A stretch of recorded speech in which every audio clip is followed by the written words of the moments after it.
it is what it is. That's the It one thing is. I'm not. It is what it is. It is what it is, and we are live again. I don't know why I've got a bit of echo there. I hope it's not me. Good evening and welcome to the Boxing Debate, episode 9, as Base the Kid correct. Episode 10, sorry, as Base the Kid corrected me, because I don't know what it is with number 9. I obviously like number 9. I don't know why. But welcome. We've got Dani Fight Fan TV, we've got Maestro, and we've got Base the Kid, the residents, and we're here to maybe talk, maybe argue, maybe debate, but whatever it is, we are together, we are strong, and we're going to keep this thing moving. Should we start with last night? Should we just start with last night? Because Well, there's two the things box, this the night, right? boxer card. Should Okay, we the start box. with boxer, or do you want to start with matchroom? I I'm was easy wherever. I wasn't impressed by either card, so I'm good with either one personally. I got a lot to say Oh, on both. okay. Well, we'll start with boxer because Okay, boxer home based. yeah. We can have the American correspondence on that. And actually, I want to touch on something from that Mm. because I was listening to the Boxing Voice and they were extremely upset with a few things. And it seems like they weren't very receptive of the UK vibe in the US, but we can get you to touch on that. But we'll Okay. start with the boxer card, and I'm going to start with im- impressive impressive work, and I'm going to go straight in for Ben Whitaker. Ben Whitaker, that seems to have gone viral this morning. I've seen reels, I've seen X videos, and he's on millions of views. His style is rubbing people up. I'd say his style is rubbing the Americans up the right way, but rubbing the UK fans up the wrong way. And I really think that he's going to be more appreciated in the US before he's fully embraced in the UK. I don't know. Let's run with that one to start. Anyone? I'll Family? I'll jump in on this one. I met Ben Whitaker over the summer in Manhattan. He was visiting with Sugar Hill Stewart at the time. And a couple other fighters. Nice guy, actually very humble in person when you speak to him and you meet him one on one.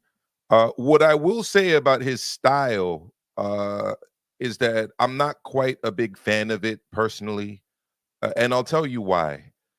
It's one thing for you to clown if you're Joe Calzaghe against Roy Jones Jr. when you're showing up in Roy's home country, and essentially you're outroaring Roy in that fight, so to speak. I remember at a moment in that fight, Calzaghe like put his hands behind his back and almost tried to bait Roy Jones into like an attack, almost like a mongoose, fighting a cobra. I was very entertained by that. The reason I'm not entertained by Ben Whitaker is we're talking about a guy who's bringing up names like Beterbiev and Bivol.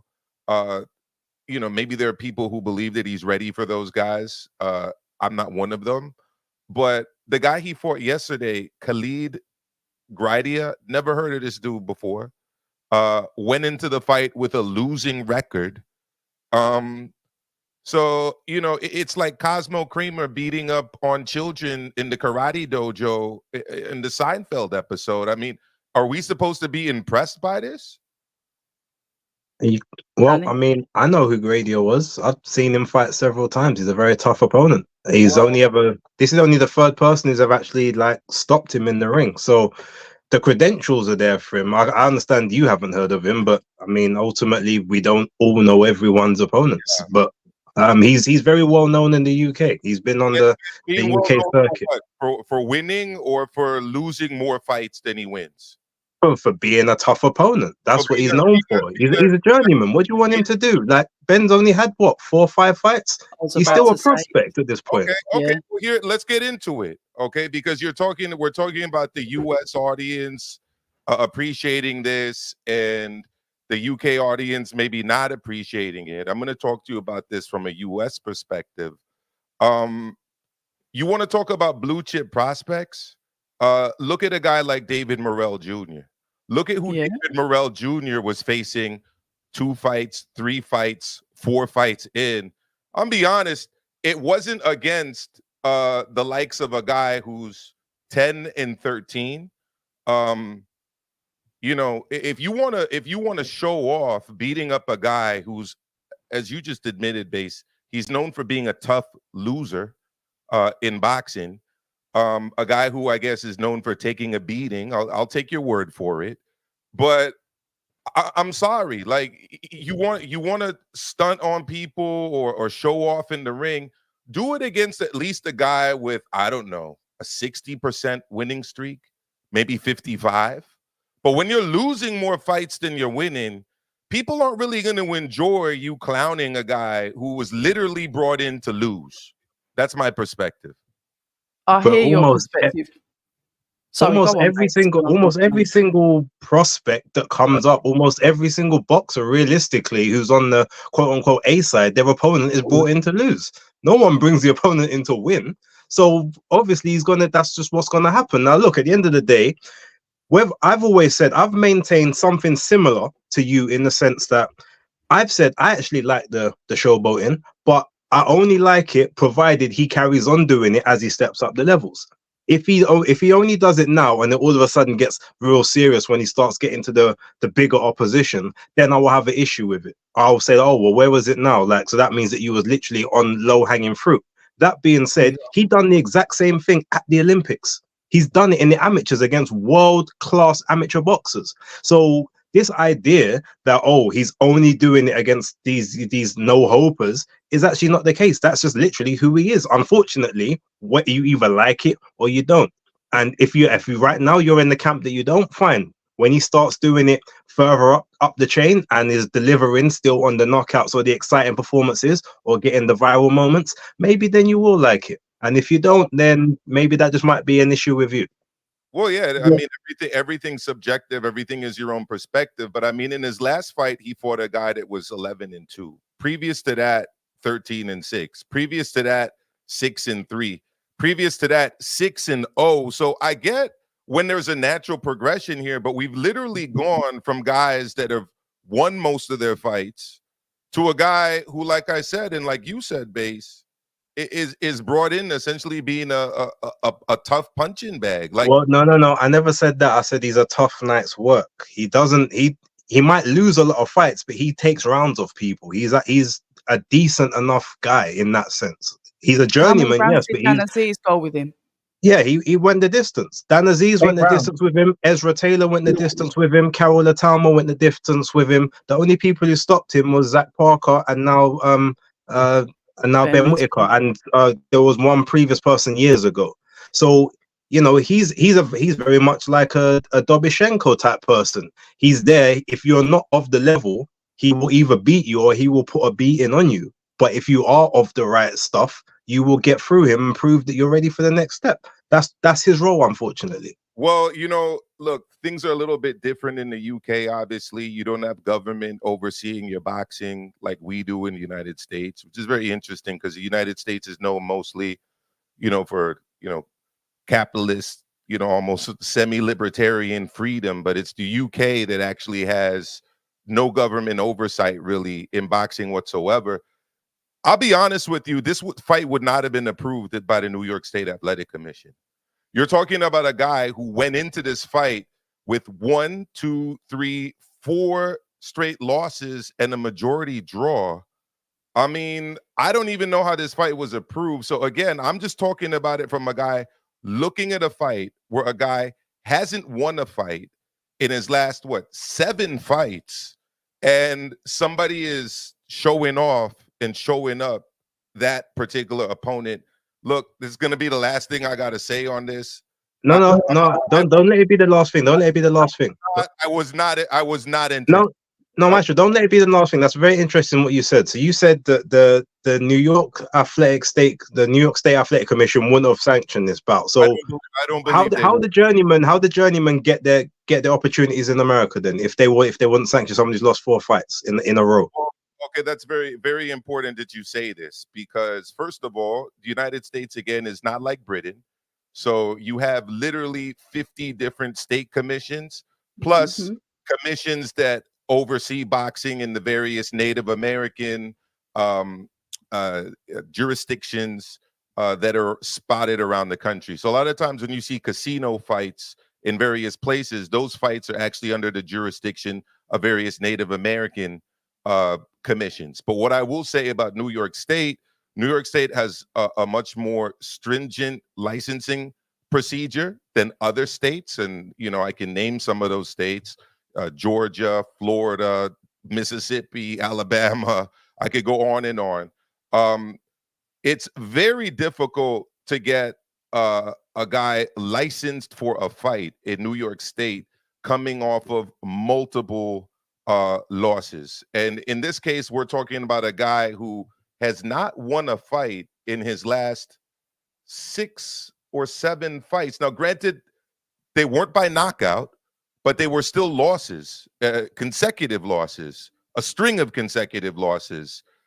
That's the job of the state commission to oversee that. And even when you're talking about what goes on behind the scenes, like I've had people reach out to me asking me to secure fights against their fighters, and I'm part of various groups with matchmakers and managers, and you routinely get messages like, "I'm looking for a fighter at 147, no more than 2 consecutive losses." It literally says that in the message, in the call out. Right. So again, This is kind of like twofold. Sorry, go ahead. This is twofold, because we've got, basically, you don't think the fight should have been sanctioned, and the second part of it is you don't like him showboating at this level. I think there's going to be differences, because, like you said, the different commissions over there in the US, and for whatever reason, he was commissioned to take this fight with Ben, who was going into fight number 6. Ben Whittaker, when it comes to his showboating, when it comes to his style, I've got to back what Bay said. He's always done it. I've been in the gym with him and watched him spar. It's something that just comes naturally. It's almost like, you could even say, like a nervous disposition. It's his style. It's who he is. It's part of who he is as a fighter. And it's just so crazy. And even though you say that, yeah, this fight shouldn't have been sanctioned, but the casual fans, the casual US fans are loving him right now. Absolutely loving him. That, you've had Shaquille O'Neal tweet him. You've had Ice Cube's son, and they're like, "Who is this?" People like in the comments talking about the refs hating. We love this. And it's been real positive feedback. So, putting aside whether you think the opponent was credible or not, Ben Whittaker is going to be Ben Whittaker. And I think we're going to get that style from him continuously, as long as he's fast enough, quick enough to do it in between the shots. Because you've got to be able to be a fast thinker on your feet to even box like that. Whether you like it or not, that's down to you. Everyone's open to their personal choice. But if we're going to critique the fighter, then we've got to critique the management team. We've got to critique the promoter for that fight. But as far as Ben Whittaker's style is concerned, that's who he is. No, I agree with you 100%. I don't have a problem with his style. I don't have a problem with him doing it. I just had a problem with this opponent and this level of fight. And also, I'll be honest, the referee was hated. Like, I don't know, unless there's something he's doing that's against the rules, I don't really know why you're giving out warnings for it personally. So that much I do agree with 100%. The 360 spin is illegal. He shouldn't have been doing the 360 spin. The other stuff was a bit like excessive. Yeah, he did a move where he kind of used the back of his hand where he did the tap on the head. That was the ref shouldn't have jumped in on that. But the one where he kind of used the back of his hand with the flick jab, some refs would, but it was part of the move, so it wasn't. I don't think he should have pulled him, but the ref was doing the most in it. He just wanted to be seen and that guy in it. But you have to remember, Prince Nassim Hamid was showboating early doors as well against journeymen like Peter Buckley and these guys who was getting blown over as well early doors. And certain people didn't like it because it was all new, and then people, it started growing on them. So it's one of those ones really. So Naz was doing it against low level opposition as well back in the day. But remember, Ben Whittaker was doing it in the Olympics, hopping on one leg. So it's not like he's just all of a sudden started doing it as a pro. He was doing this in the Olympic Games, which you can go on YouTube and see to verify if you don't believe that he was doing it at top level, amateur level as well. yes, you're talking about David Morrell, but David Morrell is very special. I feel he's a bit more mature as a man, even though he's probably about the same age as Ben. But yeah, everyone starts off at a different level. Morrell's getting very fast tracked, whereas Ben's getting brought along. And who knows? They might see each other at some stage when Morrell moves up. Who knows? But for now, let Ben just continue building and doing what he needs to do, and enjoy the ride and enjoy the show. And Enjoy the actually, ride. I did actually see, now that I think about it, the Parker fight, and also the Carol Atoma fight. Now that I've looked through this brother's a box rec more thoroughly, but yeah, anyways, it is what it is. He got the win in the fight he was supposed to win, and he entertained a large segment of the boxing public. So congrats to Ben Whitaker. I just hope to see Yeah. it a little bit stronger, especially if he's talking about being ready for Better Be and Yard and all of these guys in the light heavyweight division. I like to see the fighters with ambition, albeit it seems so unrealistic, but fighters are competitors. It's what they do, and they want to be the king of the castle. Shout out to everybody in the chat that's joined us. 99.9% of you. Mike Tyson's sixth fight, so Dreadpaw, Mike Tyson's sixth fight was against Larry Sims, who was 36. 3, 16 and 2 at the time of coming off a 9-fight losing streak in Mid-Houston Civic Center, New York. So there will be anomalies to this. Thank you very much. Well, what I will say to that, October Red, is number one, that was literally in the 1980s. I don't even know before the rules were changed. Yeah, I mean, New York State went through a lot of changes after a heavyweight got sent to a coma in a fight a few years back, and essentially was rendered, it's paralyzed, brain dead status, and his family sued the New York State Athletic Commission and earned a hell of a lot of money through it. Unfortunately, no money is going to replace what happened to the man, but that's one thing.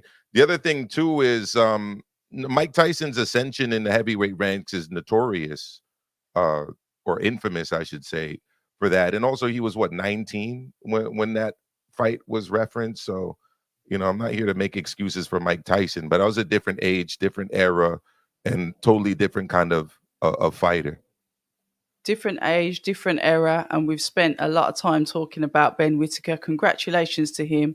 I'm looking forward, as I'm sure most of us are, to seeing his career develop as a fighter and take those challenges. We've got to talk about Buatsi and Aziz, a friendly, I don't know, friends turn foes, sparring partners turn fighters. Your thoughts on that fight? I thought it was very entertaining. As you know, I like both fighters. I get on with them both very well. I don't know, Dani, I'm going to throw it to you. Do you want to start off your thoughts on that fight? Yeah, I thought it was a good fight.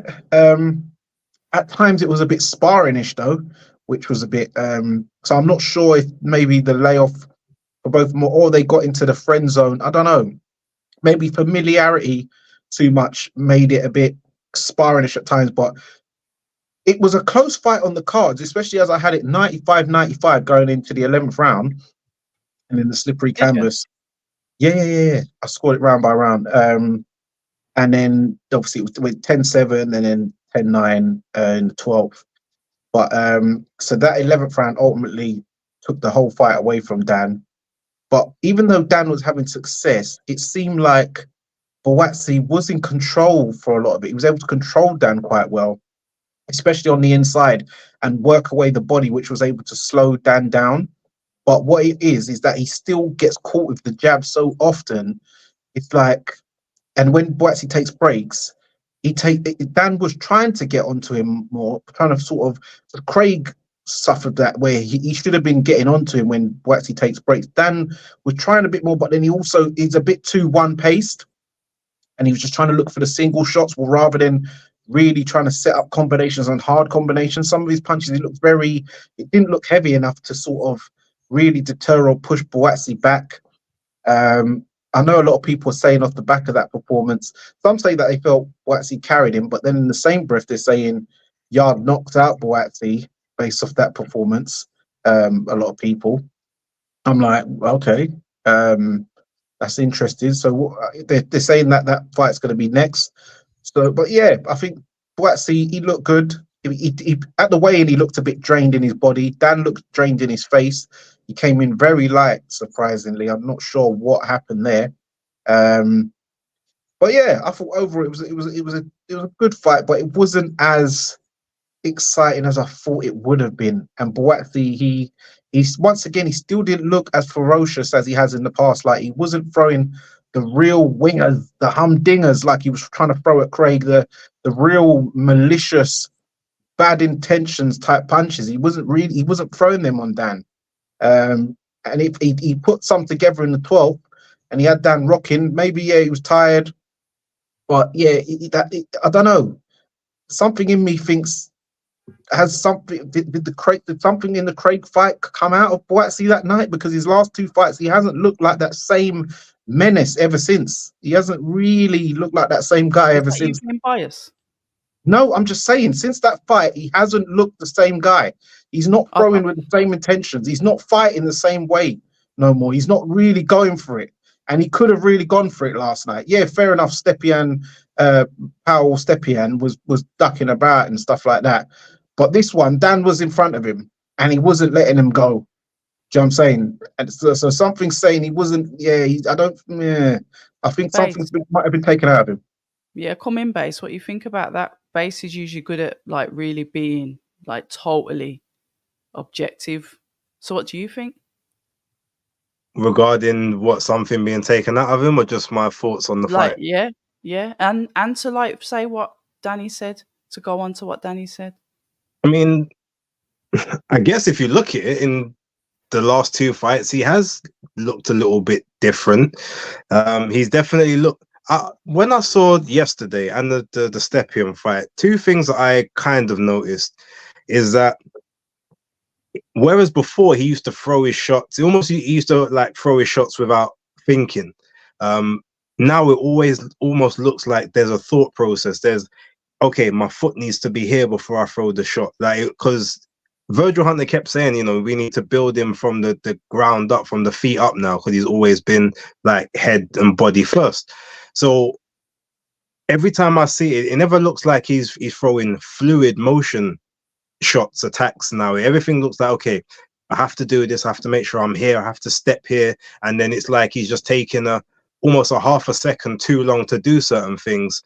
And then it is causing him to potentially, I guess, miss the target, because there were several times yesterday where he went to go swing some very wild shots that I've seen him land on people before. Now, admittedly, obviously, Dan is a much smaller guy, very sort of mobile, and is able to get low and crouch. But it's even like when he's throwing, if you imagine, I'm going to use a very cheap example, but an old school fight when we used to be in school, right? You get one guy that's just going to put the big swing in, and then you're going to get the other guy that's going to motion and then try and throw it. But by the time he's motioned, and then like he's giving you the opportunity to move. And that's kind of what it looked like in some of the exchanges yesterday. Is like there was a hesitation from Boatsy, and the hesitation stopped that punch from connecting. But in terms of the fight, I scored it. I actually had it 6 rounds to 6 is how I scored it. The 11th round was very obviously it was very controversial, and I feel like that kind of changed the tide of the fight. Whether people agree with the scorecard I actually had I had Aziz up until the 10th, and then I had Boatsy winning the 11th and the 12th, obviously winning the 11th clear, and ultimately having a 114-112 scorecard. So 6 rounds to 6, but 2 points off for the two knockdowns, which I was very upset about at the time. I was watching the fight with my dad. Both myself and my dad was like, nah, he slipped. Those weren't no legit knockdowns. Like, what's the ref playing at? So, yeah, but unfortunately, but even on my scorecard, even though I had Aziz winning, I still had the idea that, yeah, a lot of people, there's still a lot of rounds here. They're very close. So I'm expecting them to go Boatsi's way, and some did. I mean, the 117, 109 scorecards, I had issues with. I think Aziz, Yeah, I said that. you can't say he only won 3 rounds in that fight. Yeah, that was in wild. my opinion. But look, he done great. Valiant in defeat. The first few rounds was very slow on both of them, and when I was watching, I actually said that. Well, actually, no. Forget when I was watching. When I spoke to him on Thursday, for anyone who may have seen that, I did ask him, "Look, you've always been a person that is good with a lot of momentum and activity. So, how do you think this extra time between those two fights is going to affect your momentum and affect like you generally?" And he said, "Well, hopefully." It's not, it's only really 6 months. It's not that bad. Some people will have 12 months off and more, but I do get the best out of myself when I'm more active, when I'm constantly learning, when I'm constantly in the gym. So I said the inactivity works for Boatsi a lot better than it works for Dan Aziz. So having those extra 2 months to me definitely played a part. He seemed a bit flat-footed. He didn't seem as sharp and as springy as he usually is. He seemed a bit slower. And again, I still maintain. I don't know how much the back played into it, but I still have a feeling like he had subconscious in his mind. All right, I can't move too much this way, that way. Like my back, I got to make sure the back is protected. And so I feel that both of them were sloppy in the first few rounds, especially. But I just think that Boatsi grew into the fight better. Dan allowed him to control the pace of the fight, which is obviously what Boatsi wants. And Joshua ultimately is better at fighting off of a layoff than Aziz is. And I feel like that extra experience from the amateurs up to obviously this this period just ultimately told. And the fact that it's familiarity, regardless of whether both guys are not the same as they were in that very last spar, they still know how each other fight. They know each other's tells, their movements. And I guess Boatsi just had more of that in the bag and just had more to his favor. So yeah, it was a fair victory. Like I said, I would have had it a draw minus the 2 knockdowns, potentially an Aziz win, because I felt Aziz was winning that 11th prior to the first knockdown, and then obviously the second one. But yeah, it was a decent fight. I feel like it would have been much better if it did happen in October when it was supposed to, when both guys were fresh, just coming off of their last victories. But we are where we are, and they put on a good performance. Both of them came out healthy. None of them, as far as I'm aware, had to go hospital for anything. So, big ups. Yeah. Let me just off the back of that. Yeah, I had my scorecard was 115, 111, so it was 1 round difference to bases. So how I had it, I gave the first and second round to Boatsi, the third round to Dan. Yeah, the fourth round to Dan as well. The fifth round I gave to Boatsi, sixth to Dan, seventh and eighth to Boatsi, ninth to Dan, and then obviously the 10-7 for Boatsi in the 11th, and then 10-9 for Boatsi in the 12th. So it's 115, 111. But yeah, 95 going into that 11th round. And yeah, Danny's jaw did look quite swollen in the end, but I think he's all right. I could see he was very devastated, and Boatsi even said he felt bad having to take his belts from him and stuff because he considers him a friend. But they both got to do what they got to do. You got to be selfish in this sport, unfortunately. But yeah, Maestro. Yeah, look, I agree with most of what Bass said, and Danny's scorecard to me was spot on. And by the way, Bass's scorecard, you can make a clear case for what Bass said, depending on how you're scoring fights and what you're looking at. It was a very close fight, and I felt that he was just like he got really, really it was unfair what happened to him in that round. I mean, there were multiple instances before what I think were 2 slips where extensive time was being taken out of the fight to wipe down the canvas. Clearly there was an issue there. So we've all seen what it looks like when somebody slips on some ice or falls, or like their feet are taken from under them. It's a very different like motion than when somebody's hit with a punch and they fall. Like you know what it looks like to see somebody slip, and the movement was so exaggerated that to me it was clear, at least with my own eyes. Even watching it live, I didn't need to see the replay to understand fully that I felt that he slipped on essentially a slippery surface. I felt that it was a very close fight going into the fight. I felt that it was very close going into that 11th and that 12th round. And then, of course, you go from Your mic. No Your mic. sound. Where's your sound gone, Maestro? Maestro's in full flow. Oh yeah, let's see if he comes back in. Yeah, but I had it 7-5. When they read that, well, I didn't score it because I was obviously round by round. But as I was speaking about it, to me, it was close, and I did pull a face when the scorecards were read out. I thought that's a bit wide, but I wasn't like scoring it round by round. Sorry, go on, Maestro. You're cool now. We can hear you. Hear me? Okay, sorry about that. Tech issues, obviously. So yeah, I felt that it was very, very harsh, and this isn't an exact comparison, but I remember when Derek Chisora was being points were being taken away from him in that Dillian White rematch fight, a fight that I thought he was doing very well in.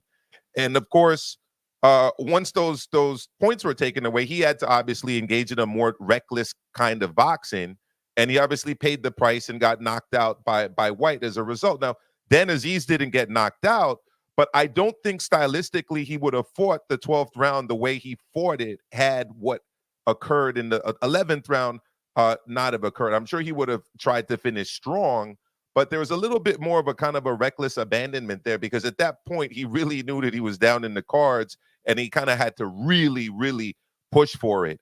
Now, when it comes to some of these rounds earlier on in the fight, there is something I want to make mention of. And I'm saying this with all due respect to Buddy McGirt. I have a lot of admiration for Buddy McGirt. I think Buddy McGirt is a great coach. But there was something that happened in some of those earlier rounds that I really, really didn't like. And it was vocalizing so loudly what he felt Dan Aziz was doing wrong. So I'll give you an example. Throughout the rounds, he was screaming at him, don't keep moving back. Stop moving back. Stop moving back. Look, judges are human beings. They hear that. It sounds like, whoa, he's not winning the round. I mean, he's not doing the plan. He's not doing what his coach wants him to do. And in fact, he's doing it so poorly that the coach is calling him out where almost the whole arena can hear. At least it sounded on TV, like you hear what he's saying. I mean, a slight adjustment to that statement is keep moving forward. Stay on move forward. Moving forward. It's the same It's message, a positive. but it's positively phrased and put out there, and these judges, they have ears, like they're hearing this. And when your coach is constantly yelling that in the fight, and it's a close round, you could see the judge say, well, he wasn't moving forward, he kept moving backwards. His coach was yelling at him, I'm going to give that round to Buatsi. And then you end up with a scorecard that's very different than Base's scorecard, or very different than Dani's scorecard, which is essentially virtually the exact same scorecard that I had. So those are some of my issues. And last thing I want to say is there was kind of two major themes for this fight for me. One is, who's the best in Britain, right? I don't think that question was answered by that fight, because based on that performance, I don't know if Buatsi beats Craig Richards in a rematch. I don't know if Buatsi Craig is called for a rematch. Yeah, I don't know if Buatsi beats Anthony Yard. I don't know if Buatsi beats Callum Smith, who just took a beating from Beterbiev. The second question is, where are these guys on that world elite kind of level? And I'll be honest, if you look at it within that context of fight, we were watching the third place match at the World Cup or at the any other tournament. I didn't see two guys that are going to be competitive with either Bivol or Beterbiev. I think the Johnny Nelson said that between 2 and 3 right now in the heavyweight division is enormous. Johnny Yeah. Nelson said that he mentioned the fact that he doesn't think that they're ready for the world level, so he'd rather see them mix it up domestically, even though they are the number one and the number two across the majority of the rankings. So he kind of like said exactly what you're saying. The thing is now, it's like, who's the best in Britain? Yes, I've said Boatsi. I always have, but there's some suggestion now that we may get the fight that we've been talking about for years, which is the domestic fight between Boatsi and Yard. Even though we could spend all day talking about this, we're going to switch over. We're going to go over to America because there's a couple of other topics, and I'm mindful of the time. Speaking of light heavyweights, Khalil Cole, I think he fought a 20-0, and I think I can't remember how many fights Khalil has got so far. Somebody want to jump in with that? He was 7-0-1 going into that Right. fight with 5 KOs. Okay, so you're looking at obviously the matchmaking. Eddie's matchmaking style is more aggressive. I think it has been before, and I think he's doing it more now. He's aggressively matchmaking his fighters. In other words, are you the real deal? I'm going to really start to test you. I like Khalil Cole. He's somebody that stood out. Just the fact of his backstory, his background, all of that stuff appealed to me, and it was nice to watch him basically bully his opponent into submission. You could see that when those jabs started to really, really touch his opponent's face, he didn't want it. When somebody says, make your presence known, get that respect early. That's what I saw from Khalil. But Dani, anyone, do you want to jump in on that? Yeah, now Big Stepper, he was big stepping. I like Big Stepper. That's it. Yeah. And that's very true what you said about matching aggressively. But that it depends what fighters, because Jimmy Sains and George Johnny Liddard, George Liddard, they got soft touches, even though, mate, Jimmy Sains knockout was very brutal. That was very horrible. But yeah, There's me back to smiling. Yeah, sorry. yeah, like Steve Willis, but yeah. Khalil Cole, yeah, that was a very good performance. The way he chopped my man down, body shots. Yeah, that guy. Yeah, he felt the force and he didn't want it. It was good. I see Khalil Cole. He called out Joshua Buatsi after the fight. Interestingly enough, Did yeah, he? he said he wants. Yeah, he says we want Buatsi next. Funny enough, they kind of got a little similar look to him about as Buatsi as well. But so that'll be interesting in the future. Obviously, he's only had 8 fights now, so I think that's a bit too early. But it's good that he's talking Ambitious. positively and ambitious. Obviously, we But saw we can't Ben let Whittaker. Ben Whittaker do that. Yeah, well, Everyone Ben else called. can do that except for Ben Whittaker. All right? Yeah? Everyone else can do that except for Ben Whittaker. Yeah, Anyway, Ben, as you were. yeah, because Ben called out. Well, he says he can beat Dan and Buatsi on the same night or something like that. But hey, big stepper, keep stepping, man, and I like that. Good stuff, man. Maestro. Yeah, what I'll say about this fight is that, look, he's 8-0, 6 KOs now. Osuna had a good record on paper, at least his record, but when you go actually into who he fought to get that record, what you're going to notice is that his fights were essentially on the Mexican club circuit. And spoiler alert, there aren't that many quality light heavyweights on the Mexican club circuit.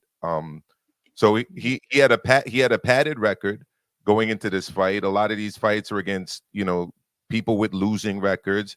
Yes, he compiled an impressive, at least on paper, record as an undefeated fighter, but he hadn't really ever fought at this kind of level of. But you're doing it again, Maestro. This What? is what I'm saying, because on paper it's black and white, so it doesn't matter. It's black and white.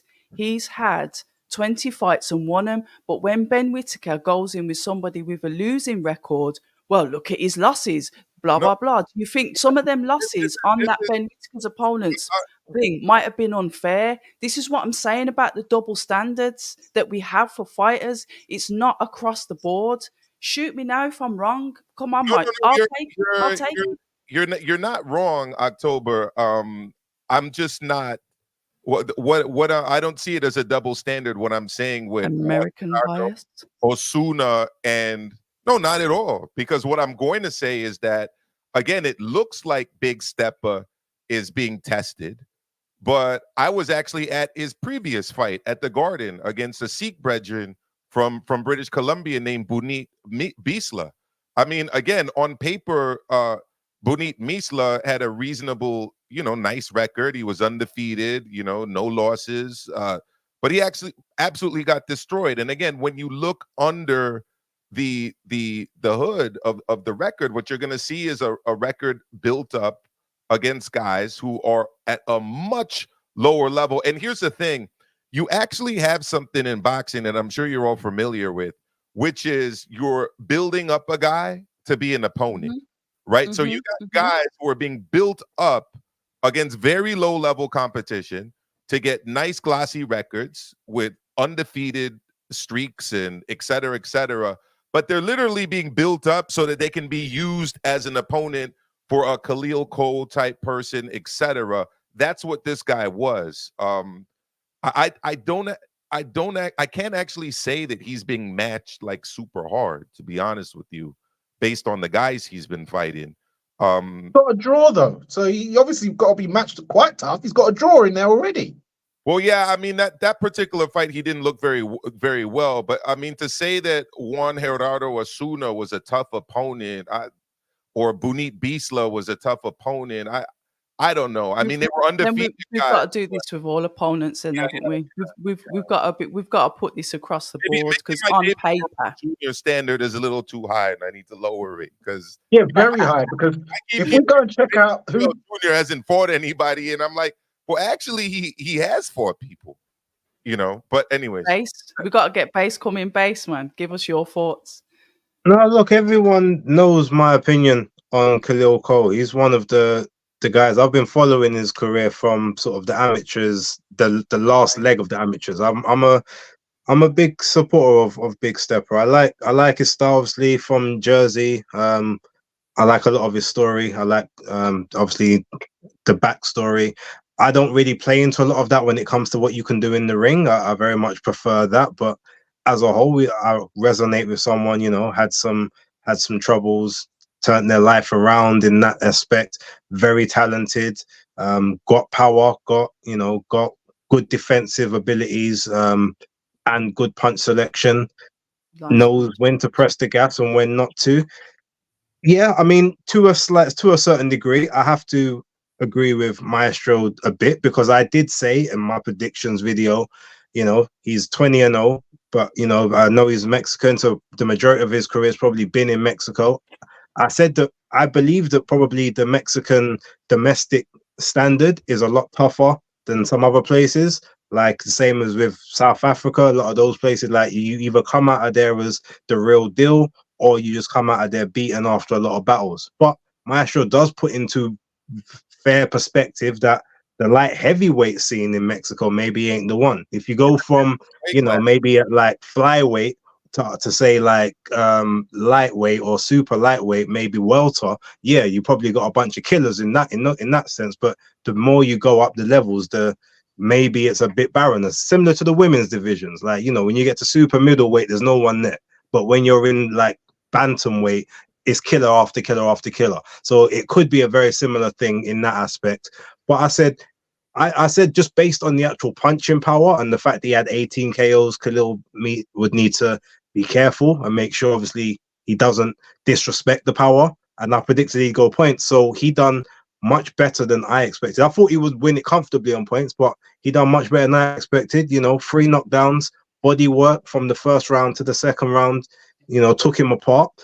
Now I want to see him step up. I'd actually love if he may have said he wants Buatsi. I'd actually like him to say to Eddie, put me on your 5v5 in June. Now come out, announce yourself on the big stage. You got whether I doubt they'll put him up against Anthony Yard, but you can get Zach Parker if you want. Like if you want to take on another 175-pounder, Zach Parker's there. Maybe they can find someone else that you can bring up or pull down from one of the other weights. I don't know how it would work, but I would, if I was him, I'd definitely say, look, get me out on that card. Let me win this event for you. Ezra Taylor's on Frank Warren, isn't he? I mean, I know like it's- I like Ezra, yeah. but Khalil takes him out. I'm like, Yeah. Ezra's my guy, but Khalil will take him. Like, that's not even. I don't want that fight for Ezra right now. Okay. There's different levels to prospects, and yeah, that's not a nice move. And Maestro in Terence Crawford's 8th fight, he fought a guy 3-11, 3 wins, 11 losses. When he was 18-0, when he was 17-0, he fought a guy who was 15-10. Right. You know, that's great. And show me the highlights package of Terence Crawford showboating against those two opponents. And I'll agree with you 100%. That's not his style. No, I'm not talking about that. I'm talking about Big Stepper. You're complaining about Big Stepper. Big Stepper weren't showboating. Oh no, Big Stepper. No, Big Stepper's doing his thing. I didn't have anything negative to say about Big Stepper. No, he said his opponent. No, all I'm saying is my comment was not about Big Stepper. My comment was about, I forget who said it, but him being matched tough. No, it was me that said it. Yeah, okay. On paper. This isn't him being matched tough. Go to a club show in Mexico. Like, follow the Mexican club circuit light heavyweight scene. Base finished my initial point because it's not the flyweight division. It's not the bantamweight division. It's not the featherweight division. This is club level Mexican light heavyweight boxing. That's what this guy came from. And by the way, a lot of those guys he fought on the Mexican light heavyweight club circuit had losing records. So, I mean, you can't tell me that this was a quote unquote tough matchup for Big Stepper. It was a showcase fight. And he did masterfully well in a showcase fight, just like he did in his last showcase fight against my Sikh brethren, Bunit Bisla from the Vancouver area. I mean, it's what it is. These are showcase fights. Let's bring it back in because we're going to move on to Conor Benn and then we're going to go to the chat. If you've just joined us, welcome. It's the live boxing debate. We have Base the Kid, our US correspondent, Maestro, and we've got Dani, Fight Fan TV, or I like to call him Dani G. So welcome to all of you. Thanks for joining us. Hopefully you subscribe to all the channels. This should be running across all of our platforms live and across X, formerly known as Twitter. We've got to touch on Conor Benn, and then I'm going to jump into the chat because I've got one of my subscribers moaning that what's the point in posting a comment if you're not reading them? But I've got to touch on Conor Benn, and then we'll jump to the comments. Apologies, my lovely subscribers. See, I'm too old for this shit. Look, when you made that comment about the chat, I agree with Dani. That's a Lethal Weapon reference, Dani. Yeah. I know. Mr. Danny Glover. Come on, you know. Conor Benn. Topic, he was also trending along with Buatsi, along with obviously Usyk Fury, which we're going to touch on as well. Conor Benn, his performance against Dobson, somebody that was ridiculed on the internet. We talk about tough matchmaking, people saying, well, he's been inactive, he's this, that, and the other. Conor Benn went the 12, went the full 12. There's been comments about, well, where's his power gone? But I'm thinking, when was Conor Benn really ever known as a knockout artist? How many knockouts has he had? How many stoppages has he had on his record? And I'm going to go to Dani first for this one. Well, he wasn't a knockout merchant early in his career. It's because I think it was like when he started fighting Sebastian Formella, where he started punching the life out of him behind closed doors and gave him a pasting for about 10 rounds. Then he stopped Samuel Vargas in the first, even though it was premature, but he was proper lighting him up. Then obviously he went points with Adrian Granados. Granados was on the run though, so Ben couldn't really tag him. Then he knocked out Van Herden and Algieri. So the problem is that he's knocked out 2 brand names, but people have to put things into context. He knocked out 2 brand names, but they were old. But then he's gone points with his last 2 guys, who nobody knows over here anyway. I don't know if Maestro might know, but I don't know. I didn't know these guys. And he's not seeming to drop these guys. So people are like, well, ain't the last thing to go in a fighter is the power. So where's the power? You know, people are clowning him and stuff like that. But the thing with Connor is, yeah, he just had that. There was a period where he was just really power punching and really letting them off. Like even the combinations, he was just letting them go, and he was really powerful. Then all of a sudden, he's had the case, and all of a sudden, it's like the power's not. It doesn't look quite. It's not having the same effect as it was having pre the scandal. Do you know what I'm saying? And that's where the problem lies, because I thought he was gonna. The way he was talking mad grease. Like I don't even want to do what I want to do right now because there'll be no fight and I'll get arrested. So it's best you calm down. Like he was talking like he was from the roads. I was like, okay, but yeah. So I was expecting a lot, but he didn't. You know, I saw Dobson had the Jamaican flag on his shorts. So you know, tough brother. So yeah, Conor Benn, he was getting caught a lot, especially towards the end, uppercuts and hooks. Dobson, it's like he takes a while to kind of oil up. That's probably why he lost them 1 rounders he was in, because when I saw those, he lost them 1 rounders. I was like, what's all that about? But you know, the format probably doesn't suit him. Conor Benn, he loads up with everything so much, he spins himself off balance. His defense is not good. He's like an attacking fighter. He kind of fights similar to his dad, but he's a bit more explosive and tries to fight more Mike Tyson-ish with it. But yeah, he's not ready for none of them top boys in the welterweight division. He'll get caught in between those exchanges, and his defense is not good. The power's just not. I don't think the power's going to be there at 147. He sure ain't going to be hurting the likes of Chris Eubank Jr. So he needs to forget that, or he can just do it and go, oh, well, I gave it a go. You know, there's guys like G-Chain who'll go, well, he got in there with him and he had the cojones and he got in there. So give him the ratings because my man, he got in there, blood, and like he got in there, fam, and he punched him in the face. And but what it is, I don't rate them, man. Do you know why? Because I'm from the roads, yeah? It's like, yeah, for instance, Base, you know Sparks back in the day, yeah? Say everyone's getting lined up, and man tells everyone, yo, line up. I'm going for all your pockets. Give me your phones. Give me your phone. And he goes to one brother. One brother doesn't have it and says, I'm not giving you my phone. And then Sparks goes, what? And then the brother punches Sparks, give him 2 bangs. Sparks then brutalizes him. But then this brother's going to get ratings because he didn't have it and gave 2 bangs, but he got knocked out cleaned out, chain gone, everything. But just because you didn't have it, all of a sudden he can bang up everyone else on end because he didn't have it, just for bravery points. No, you're not getting those bravery points off of me. No, fight people your own size, because the reason it's that same Kell Brook, it's that same Amir Khan thing. He didn't mind going up to fight Terence Crawford and Canelo and getting slumped out. Even bowled it against Terence Crawford, claiming low blow when he didn't even get low blow. Slumped by Canelo Alvarez, but that's cool because I'm meant to get punched up by them, man. But he didn't want to get punched up by a northern man in England, because then he has to walk down the road and it's like, oh, now there's a brother on turf who's better than me. So it's that whole thing. No, stop trying to go to the mountain to fight the guys in your own class that you're meant to be fighting. Don't try and go to the Chris Eubank. Oh, but he's 2 weights above me. No, fight the guy 147, guys, but you won't. Why? Because you know you'll get slumped, man. So you're not gonna get no bravery points for going to the mountaintop without crawling, walking, skipping, triple jumping, high jumping. Don't try pole vault before you learn how to long jump, son.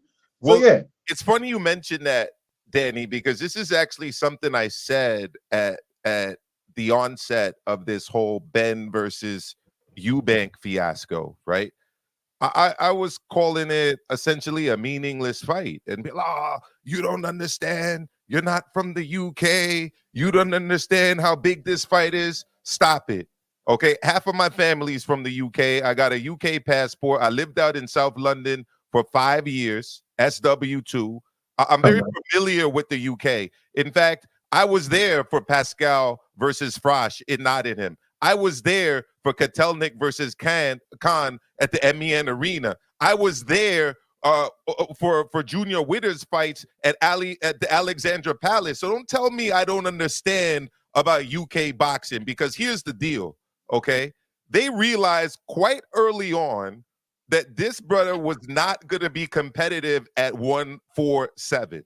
They knew that he wasn't ready for, forget Terrence Crawford, Boots Ennis, Errol Spence Jr. He wasn't ready for Alexis Rocha. He wasn't ready for Cody Crowley. By the way, he's still not ready for these guys. So what did they do? Let's take a pause from 147 and let's start calling out a guy who fought recently at 168, and let's try to get him in a catch weight fight at, what was it, 100 and was it 57-pound catch weight against Eubank Jr. It was a swerve of the 147-pound division for a payday, as Canelo says. And what has happened now is that he's been brought back down to earth, so to speak, closer to the 147-pound division. And we're seeing what many of us knew all along. This guy is not ready for the cream of the crop in one of boxing's glamour divisions, the welterweight division. He's not ready, okay? You were asking me about Pistol Pete Dobson. I didn't want to go out and say this, but people who have asked me about him, because they know I live in the Bronx, they know I work in the Bronx, or recently I work in Harlem now, but I've been working in the Bronx. My friend Ludo from Teachers Talking Boxing, he's another Bronx teacher. He's actually been in gyms with Pete Dobson, okay?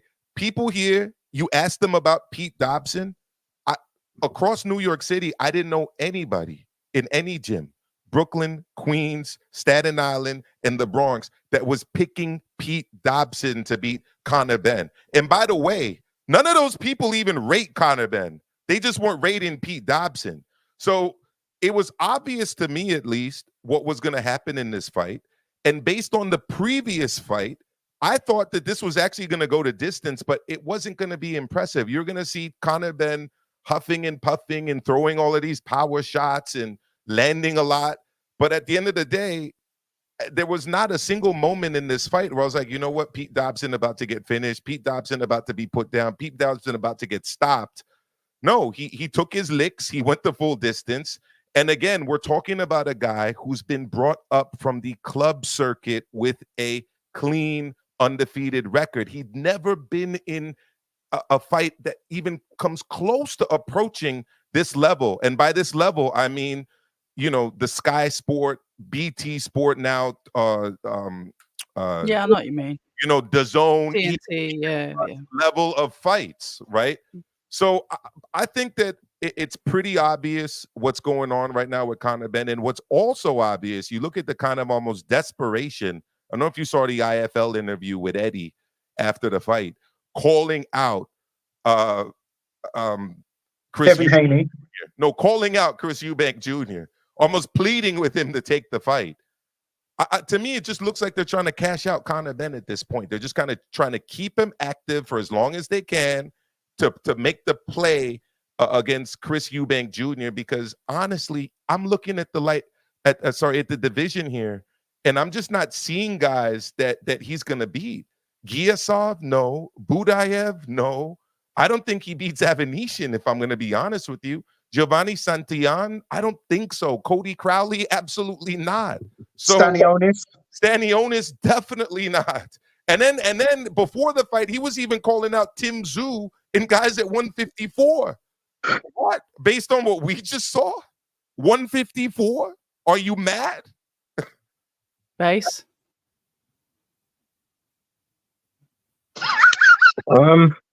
I mean, I didn't expect it to go in that direction, but hey, we're here now. We're here.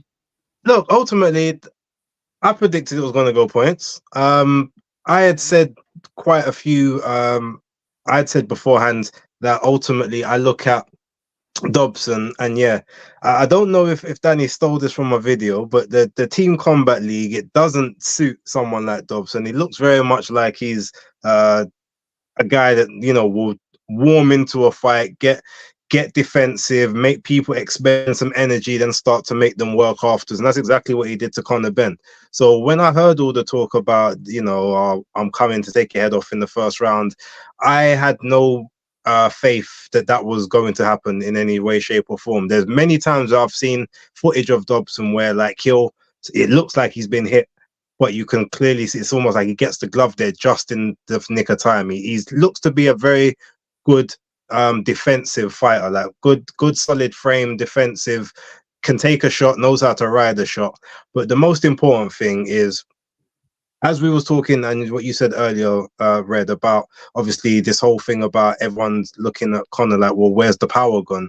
The power was never there to begin with. Like, he had some good stoppages, but if you look at the people he was stopping, they were either very, very old, like very long in the tooth, inactive, smaller guys coming up in weight, or guys that have just like, or have struggled to make that weight for like the last few years or whatever. So he was fighting, impaired people. The last two fights, he's fought guys that are naturally bigger than him. Orozco, obviously, tough Mexican, as we know, that 154 division is still very much a breeding ground of where they reign supreme. A young guy, younger than him, like I think he was 23. Also a guy that we then later found out had failed some form of tests, adverse finding. We don't know what for, but so all of that. So he didn't knock him out. I didn't really take that to mean anything. I didn't think he was going to knock out Dobson, who's, again, another naturally bigger guy, can just about squeeze himself down to 147, but, he was going to be comfortable at 154, maybe even 160. And, bearing in mind, there's been two previous Matchroom fighters who pulled out of fights against him, whether that was because they was injured, whether they saw tape and they didn't like what they saw, whether they didn't think they looked good against him, whatever it might have been. I felt to myself, okay, there's something there.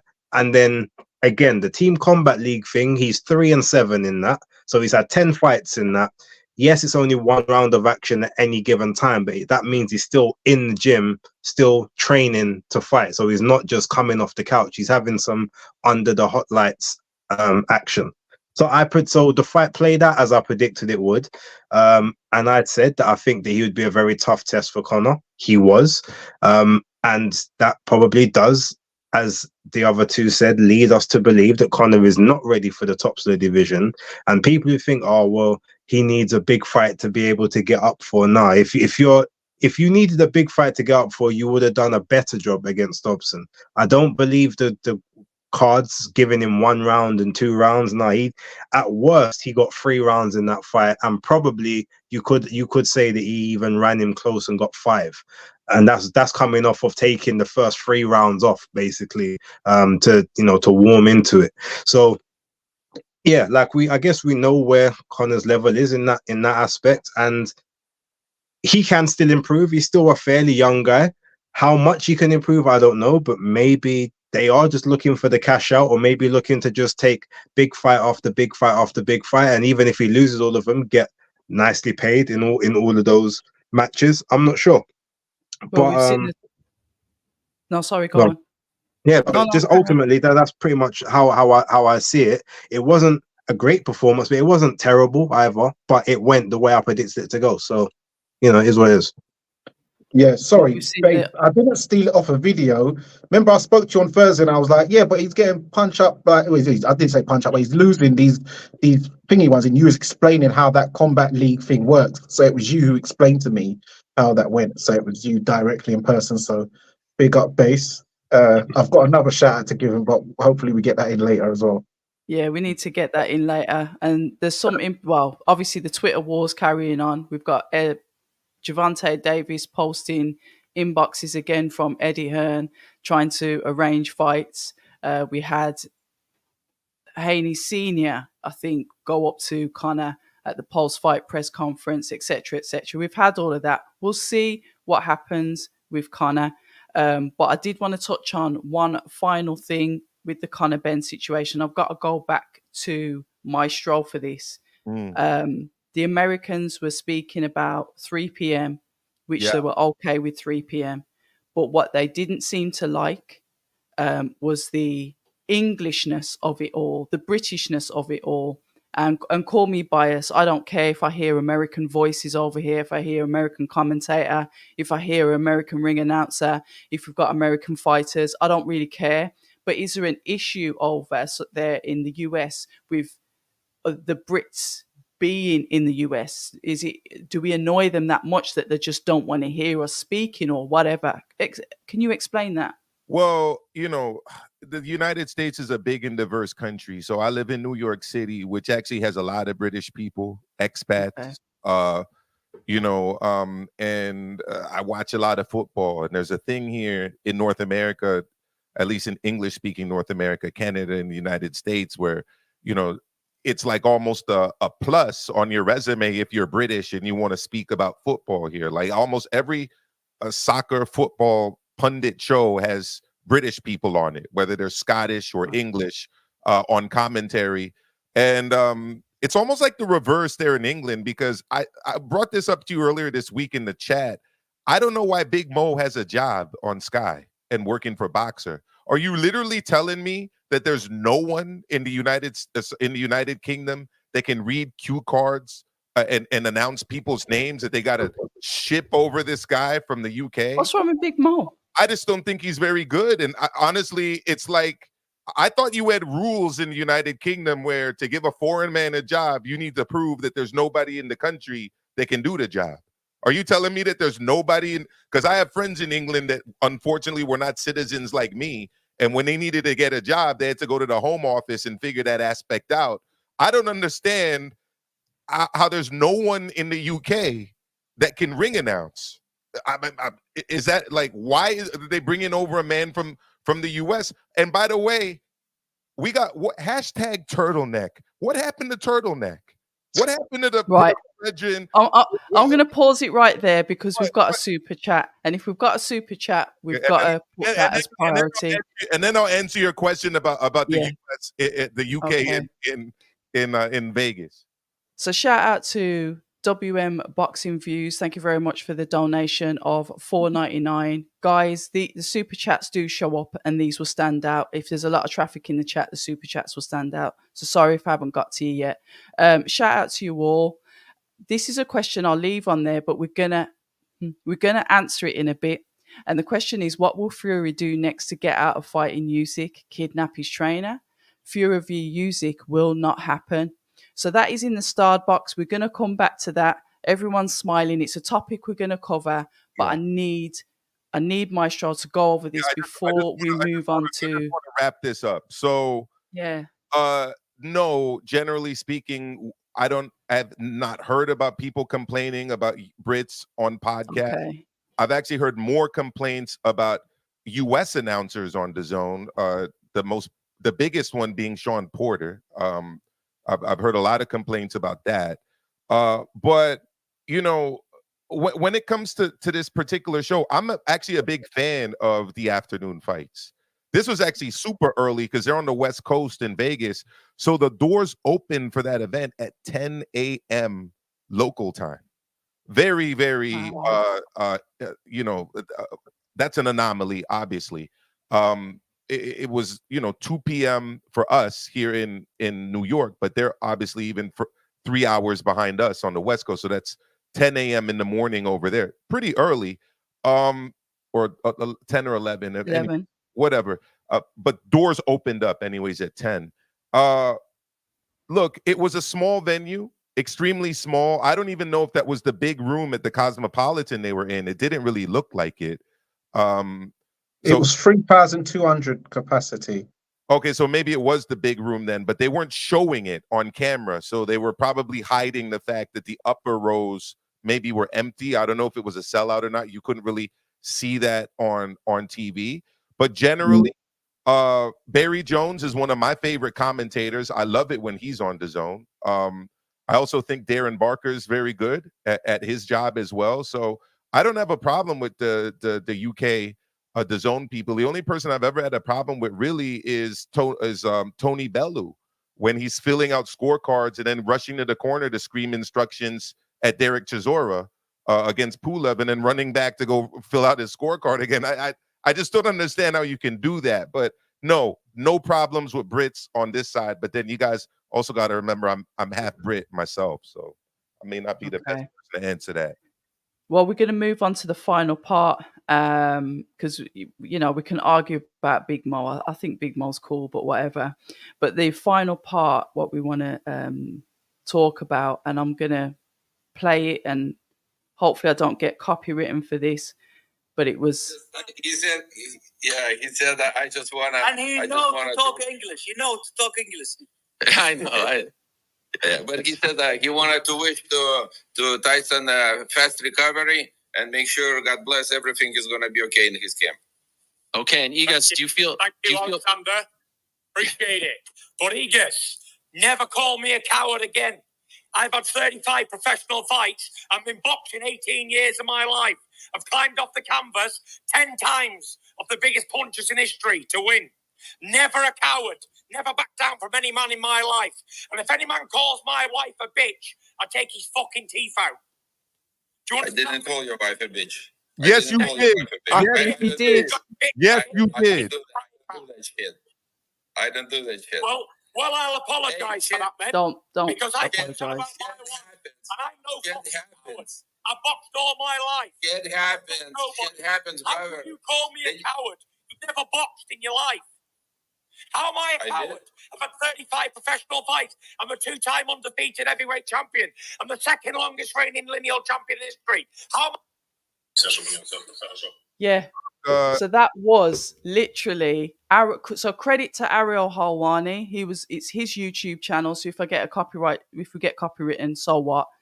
Credit to that. Ariel Halwani, the man that sits in the middle and gets His Excellency Tyson Fury, Algis Klimas, and obviously Alexander Usyk into a virtual room to have this out. There was a couple of things that were raised, and I do think that Algis called his wife a bitch, or he said, "Get your bitch to hit you with a pan," blah, blah, blah. That was the quote. You could argue language barrier.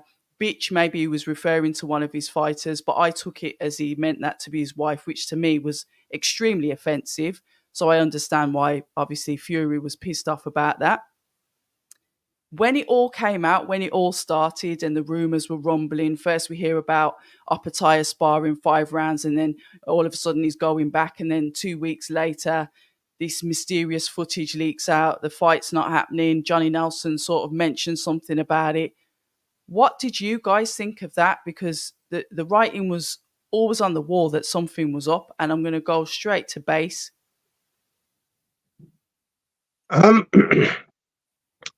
So what I thought about when Opetaya was in the camp?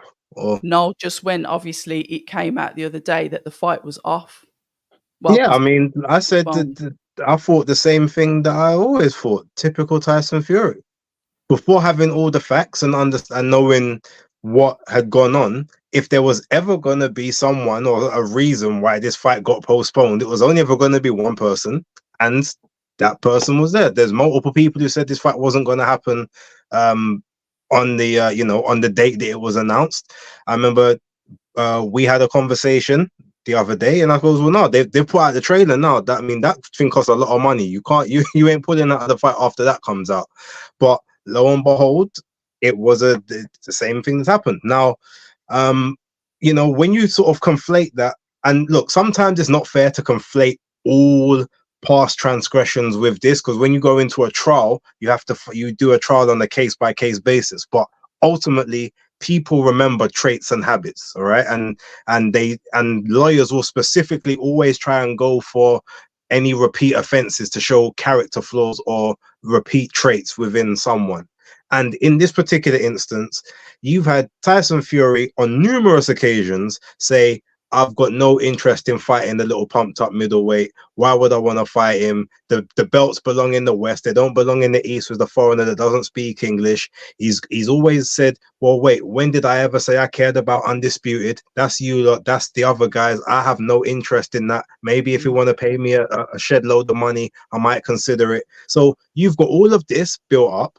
Then you've got his dad saying that he wasn't happy with the Ngannou camp, and he hasn't really been happy with this one, and he thinks Tyson needs a little bit more time. That's what he said, I think, about a month and a half ago.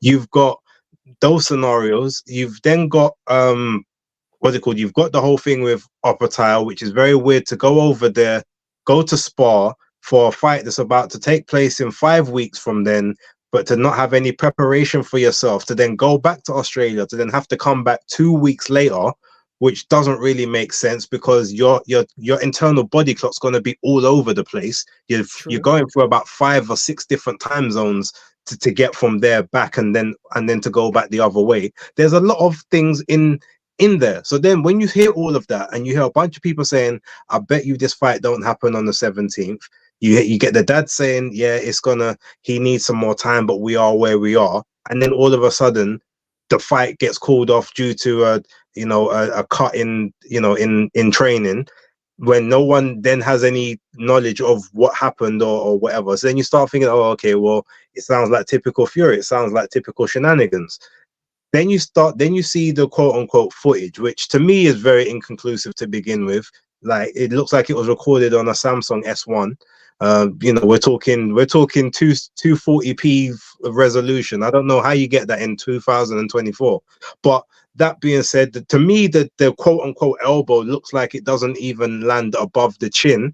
The way that the head snaps back looks like the reaction of someone that's got hit on the chin and not in the eye. All right, just so as an example. Wait, I'm not finished, Maestro. You can have your go in a minute. Let me keep going. Parliamentary procedure. Yeah. Then after all of that, then he goes to wipe the supposed eye in this footage that is supposed to be of the thing, and nothing comes off on the white glove. There's just so many different things to make you say, I don't know if I can trust the credibility. Now, look, I'm not saying that it's not the case. What I am saying is there's always a common denominator, and it just always happens to be him. So if myself and everyone else are gonna not believe or need more convincing, so be it. As many people have said, as I've said, and a lot of other YouTubers have said, right now, it's the boy who cried wolf. Even when you're telling the truth, you are not believed instantly. That just is what it is. On a side note, before I let anyone else jump in that particular MMA hour, I haven't watched the whole thing, but I've seen the Fury, the stitches and whatnot, right? That doesn't look like a cut that was stitched up yesterday or the day before. That looks like it's been blended in. That looks like it's actually been it's been there for a couple of weeks. So I've got suspicions about when this actually happened, and now that we're just finding out about it. Because if it's freshly stitched up, I couldn't see the stitches. It looked already like it was healing over them. That's all I want to say. Whoever wants to go for it. All right, I'll jump in. So I don't know. I wasn't timing that. I think we're close to 4 minutes. I can sum up what Base said in a lot shorter time. I got it wrong. I let my anti-Fury bias cloud my judgment before I had all of the facts, and I jumped to conclusions. I went on my channel. I started referencing the WWF and people cutting themselves and all kind of other stuff that has nothing to do with boxing. Okay, so here are the facts. Here, and I'm going to quote my man Joe Habib, because he's coined the term, Ringside Reporter Live. He's coined the term. It's called, ready for it, Fury Derangement Syndrome, FDS. All right, a lot of people suffer from this particular ailment. They dislike Fury so much that anything that happens, it's Fury's fault. Anything that's gone awry, Fury did it. Fury said this, that, and the third in 2018. Therefore, it applies to a fight being canceled in 2024. Look, I'm sorry. Okay, I don't know what more evidence people need at this point. Turkey LL Sheikh, and by the way, the whole video is on his channel as well. He's excellent. Okay. Literally was sitting beside Tyson Fury, co-signing all of this. All right, and went to the extent of saying, I thought it was a little bit. I thought that was funny. I know what you're going to say. I guess you're just the biggest super fan in the world, and you got so much money, but you're there like Tony Montana with video supervising sparring sessions with Tyson Fury. I mean, look, the fact is, it doesn't matter if this cut didn't take place Friday or Thursday or took place a little bit earlier. Turkey LL Sheikh actually said that Tyson Fury went to him, and probably out of shame, probably out of humiliation, probably out of the feeling of not wanting to disappoint Turkey, actually volunteered to continue on with the fight. So look, the footage to some may look grainy. It didn't look that grainy to me. I mean, uh, Oh, come we on. we saw a sparring session. We saw a point of contact. To me, it doesn't matter whether it was the point of the elbow or whether it was the glove. The point is, immediately a contact happened, and you could see that there was an issue with the eye. And Turkey has gone on to say that that is actually the incident that caused the cut. So at this point, what are we saying? Not only is Tyson Fury's a liar, but His Excellency is a liar, and there's this grand conspiracy to ruin Usyk and constantly delay this fight to benefit Fury. Fury derangement syndrome. I'm sorry. And the last thing I gotta say, this one I do agree with by Yunan, who I don't always agree with. The headgear was very loose in that sparring footage. And the fact is, if this was 2 weeks out from the fight, they shouldn't have been doing hard sparring, especially for a fight of this magnitude. At that point, you should really be doing what we call la escuela de boxeo in Spanish, touch spar, a distance, timing, not a full contact spar, but more of a technical spar. But the last thing I want to say is this. This guy, Aegis Clemus, for him to bring in Tyson Fury's wife like that and call her out of her name, totally classless, totally unmanly as far as I'm concerned. At the end of the day, even the mafia has rules. You don't involve family, children, significant others, women. What is he dragging her in for this like this? And then he's challenged on it. And rather than just say, you know what, my man, I'm sorry, I got a little emotional, I want to apologize right now to your wife.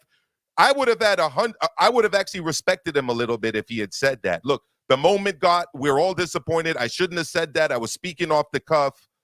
But he then acted like he never said it. Look, we know you said it, bro. We know you said it. And not only that, you wanted us to know that you said it.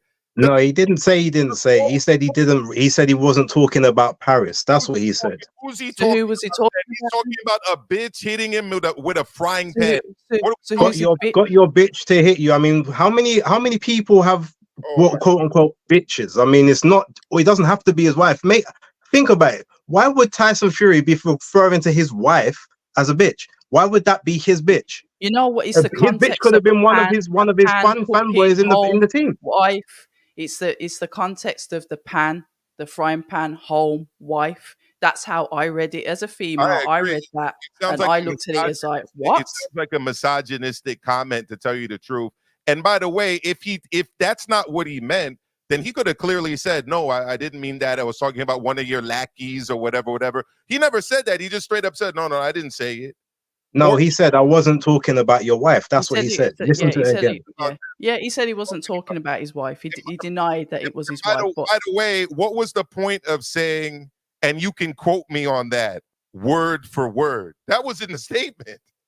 You can quote me on that, word for word. That's what he said. That's literally what I was thinking, Wilma Flintstone. So that was the image that was in my mind. Anyways, look. Turki Al-Sheikh, regardless of what people think about Tyson Fury, Turki Al-Sheikh is not a liar. He's the one controlling this whole operation. He's the one making all these big fights. I was very impressed by that whole interview yesterday. I mean, that actually took me back. 10 million compo is what got up my ears up when he said, well, if you don't have this fight, if this fight gets postponed again, you're paying 10 mil out of your pocket. How about that then? And they both just had to sit there like obedient students. What to bring back what Base was referencing with wrestling. This was Brother Love.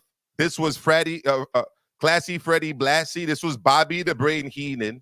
This was a new major character in the sport of boxing, driving the sport, driving the heavyweight division to where I think it needs to go. And what we discovered, this guy's got charisma, this guy's got humor, and he has the unique ability to get Tyson Fury to pipe down. Did you notice that? No. Yeah. Champ. Calm down, champ. I got this. Yeah. The Turki Al-Sheikh, His Excellency, is exactly what we need in the sport of boxing right now, especially in the heavyweight division. Shout out Yeah. to Aaron Daly. Thank you very much for the £5 donation. Tapping into show love. Great panel. Thank you for joining us, Aaron. As the many of you, I think we're up to 100 now. So if we could show some love, hit the like, subscribe to each of the channels, whichever one that you're watching on live, head over to the other channel and show them some love too. We're going to switch over at base. You can give us your 50 pence worth as well. On what? No, I didn't. It's Danny next. Yeah. Oh, is it? Oh, Yeah. sorry. Before we go there, doubling back for base. So Aaron has kindly contributed on base's channel too. This is what we like. Thank you very much. Salute, Appreciate Dales. it, Aaron. Much I think appreciated, Aaron's bro. from Birmingham as well. So shout out to the Brummies. We keep it loyal. Yes. First of all, just before fair use by October Red for that audio. Fair use, just so you don't get struck, by the way. Fair use, can- educational got purposes. Thank Educational purposes. Yeah. So, now that was funny. That was funny because that interview, it looked like Tyson was there under duress. The way he was sat there. Somebody in the chat says, Tyson, blink twice if you need help. Somebody in the actual live chat. Hilarious. No, because the way he was sat there back here, and he was so under manners while you had His Excellency trying to shape up, going, yes, we want to see Bossy fight. Like, he just looked like a madman. And he's like, and who is it? It's the more charismatic one, Alex Krasuk, yeah? He said ages ago, don't pull out the fight. I know you're going to pull out. Don't pull out the fight. Yeah, and this was months ago. And Ty's like, no, I won't. No, I won't. What is he going to do? So the moment I heard fight postponed, everyone knew it had to only be Fury. Once again, and he has form for this. Every time there's a big fight, he does a pull out. He goes over to Dusseldorf. Yes, he gets the victory. When it comes to rematch time with Klitschko, what does he do? Pull out. So every time he self-mutilates himself and commits self-harm, is that what? Maestro, let the guy talk. You've had your chance, man. Parliamentary. Can we have Jam Down's comment up there one more time, please? Where's Jam Down? Which one is it? You know, Captain. Yeah, I'm trying to find it. God, there's so many comments right there. Go on, carry on now while I'm looking for it. I'm looking for it. The Captain save a whole comment. I know what he's talking about. Yeah. So just relax. Yeah. So he pulled out at the rematch there. Then he went off and said, "Oh, I've got mental health," but he got busted for the drug thing anyway.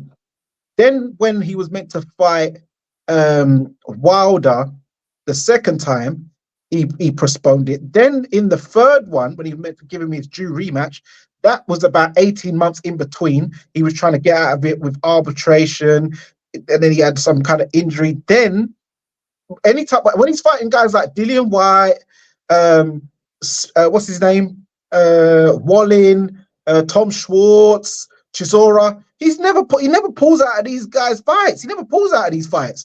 No, don't forget Dillian White the first time in 2019. He pulled out of that. When it was going to be a real fight. Let the man hold on, please. When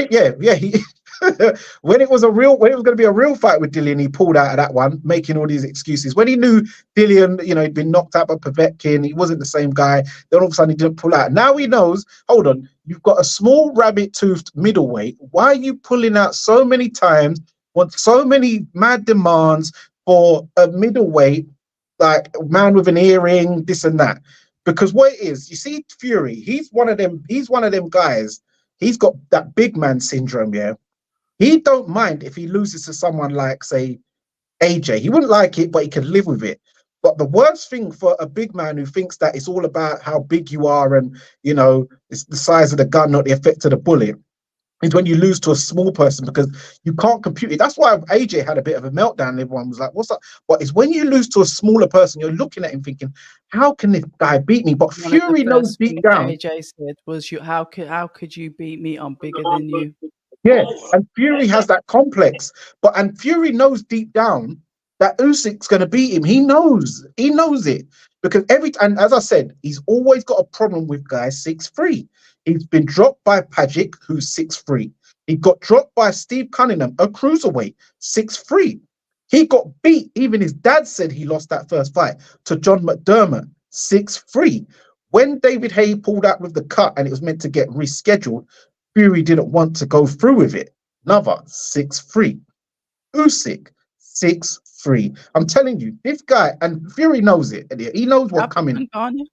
So And Ngannou 6'5". So just to clarify, we have two people on this panel that are accusing Tyson Fury of purposely pulling out of this fight. Is that what we're saying? I'm not saying purposely. I think what it is, with Grace is saying it's the boy who cried wolf. So he was saying, look, it's about credibility. He's not disputing it. Danny sounds like he's straight up saying that Fury. Danny sounds like he's saying he's pulled out. Yeah. I don't think he's purposely done it. I think he got caught, he's got injured. Let's not ride the fence here, because again, this is Fury derangement syndrome. Symptoms include stomach pains, fevers, night sweats, headaches, and an ability to engage in coherent logic. Okay, because I'm sorry. No. By your logic, because Artur Beterbiev has withdrawn from fights multiple times. He's one of my favorite fighters, but he's withdrawn from fights multiple times. Okay, that means that if he gets cut ahead of the Bivol fight, that what? Artur Beterbiev purposely took a blade to his eye and cut himself? Because that blading's wild. That's wild. That is. I never said that. I never said he's blading. People are literally out here making videos referencing Fury cutting himself to get out of this fight. No, I've seen those videos, but let me finish. Let me finish. Let him chop. Let him chop, man. Let me finish. I don't think he's blading like when Rocky said to Mickey, "Cut me, Mick." I don't think he's doing that.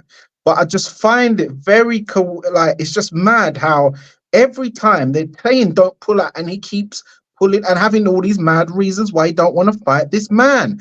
And it's just like Fury just reminds me of a real dodgy dealer. It's just a real dodgy. He with the fans, he's a real dodgy dealer. He's a man. He'll give you a good plumbing job and might do your tiling, but then he'll give you a moody roofing and then fly tipping outside your yard. It's like, come on, man. You can't do this at the end of the day. And by the way, shout out to Base, because a lot of people were saying it looked like Jael Patai or Argon Smasiki, but Base the Kid, he was the one who got it correct. It was Alexis. How do you know it's correct? Alexis Barrier. Confirmed? Barrier. Confirmed? It's confirmed? Credible sources. Yeah.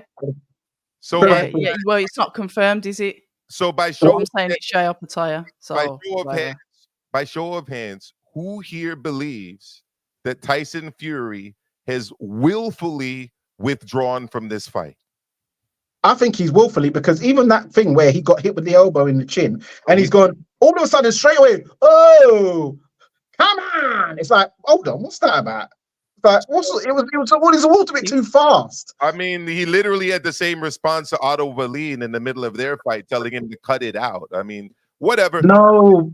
At the end of the day, I get it. This is a guy who literally had a large segment of the U.S. boxing public believing that he went into the Deontay Wilder fight with loaded gloves. And had Deontay Wilder's assistant trainer on the payroll, willfully spiking Wilder's water, that, you know, he had the complexion for the protection and the commission was in on it. And all of this everybody was in on it. Fury derangement syndrome. We're back at it because now His Excellency's a liar. Because basically for you to believe, Danny, what you're saying, that means that don't want to be calling him a liar. Everything that Turki Al Sheikh said black Mercedes blacked out, turn up outside the yard, and Danny goes missing. No, he's trying to do that whole scareman tactics. Maestro trying to do the scareman tactics. But at the end of the day, Maestro, Turki Al Sheikh even kind of half said it. He goes, listen, all right, guys, if he's scared, if Fury's scared and he pulls out one more time, wink, wink, if he's scared and he pulls out one more time, then Usyk can fight whoever he wants. He can handpick. And if Usyk's scared and he pulls out, then Fury will fight Anthony Joshua. So he's even putting scared talk into the talk. It ain't like, oh, it's just an accident. Even he is having reservations about it, because even that, come on, Maestro, you He's have to put it admit, in. He's put that footage, in there because he knows the public perception. So he's trying to give us a surety. He probably put that in there because Usyk team asked for some kind of contingency Surety. plan, which, by the way, if I was managing Fury, I would be asking for contingency plans too, because these camps cost money. I know I'm in contact with a light heavyweight who's in that camp. They were based out of Spain preparing for this fight. He's training in that camp because he's actually helping prepare one of Usyk's guys for what would have been one of the undercard fights. They're all taking this fight very seriously. They're training very hard. A lot of money is going into these camps. A lot of time is going into these camps. A lot of time away from families and home is going into these camps. So, of course, if you're Usyk's team, you want some kind of contingency that, look, I'm going to get compensated for all of this time, and I'm going to get a fight, a big fight, a major fight, a significant fight if this happens again. I don't necessarily think pause 1 second, because somebody's jumped in the comment. Yeah, it's okay, though. It's not racism with travelers. Been down this road before. What's going on in the chat? Well, there's nobody being racist in here. What are you on about? I don't think they're accusing anybody on this panel of racism, but obviously there is a lot of anti-gypsy, anti-traveler. Well, I don't even say the G word. I call them travelers. And anybody that watches my lives would know that I don't even use the G word because I'm not comfortable using it. Right. Well, I used it. You, Roma, travelers, etc. There is a lot of prejudice against these particular groups of people and accusations that that. Yeah. Well, because it's terrible stuff. The fact is, none of us are saying that. Even the people who are critical of Fury here are not saying it's because of his ethnic background. I think both Base and Dani are saying it's because of a track record of saying one thing, doing another, disparaging his opponents. Look, at the end of the day, this thing with David Haye from a few years ago looks terrible right now. But David Haye has come out and said, even though that's happened, I still feel uncomfortable about it happening to him, even though he said those things about me. Yeah, David Haye's come out and said, I still don't like to hear it because I know what it's like to get injured before a big fight. Before a big fight. So I hear that. But what we've got, like I said, is the puppet master that's pulled everybody together and said, stop with your rubbish. He's going to heal up. I've offered him to go to special surgeons in, I think he mentioned Sweden. I can't remember. Mentioned something about special place, heal him up fast. We're looking at May the 18th. And when you look at it, you think, May's kind of far away. But it isn't, is it? So all I'm going to do is I'm going to end it because we've been going for, an hour and a half now. We're only supposed to do like hour and 15 minutes on I wish Fury a speedy recovery. Thanks to His Excellency for keeping us all entertained, for getting these fights on.